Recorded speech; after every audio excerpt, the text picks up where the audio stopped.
যে আমরা ঝিনাইদহের উন্নয়নের জন্য কাজ করব, যে কোনো উন্নয়ন।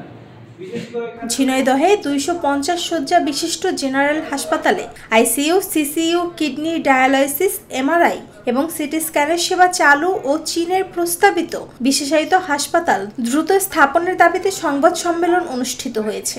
শনিবার সকালে শহরের ফ্যামিলি জোন রেস্টুরেন্টে ঝিনাইদহ উন্নয়ন সংগ্রাম সমন্বয় কমিটির ব্যানারে এ সংবাদ সম্মেলনের আয়োজন করা হয়। ঝিনাইদহে একটা মেডিকেল কলেজ আছে, কিন্তু মেডিকেল কলেজের আগে আমাদের যে উন্নত সেবার জন্য যে বিষয়গুলো নিশ্চিত করা দরকার সেই বিষয়গুলো নিয়ে কিন্তু আমরা কথা বলেছি। পাশাপাশি আমরা ঝিনাইদহে রেল লাইন চাচ্ছি, এরপরে কৃষি বিশ্ববিদ্যালয় চাচ্ছি এবং ক্লিন ঝিনাইদহ চাচ্ছি। এ ব্যাপারে আমাদের একটা পরিকল্পনা আছে।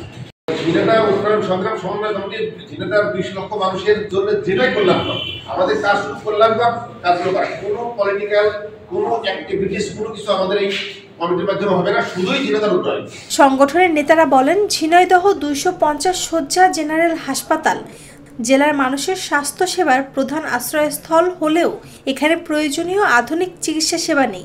ICU, CCU, dialysis unit, MRI এবং সিটি স্ক্যানের মতো জরুরি চিকিৎসা সুবিধা না থাকায় জেলার প্রায় 21 লাখ মানুষ উন্নত চিকিৎসা থেকে বঞ্চিত হচ্ছে।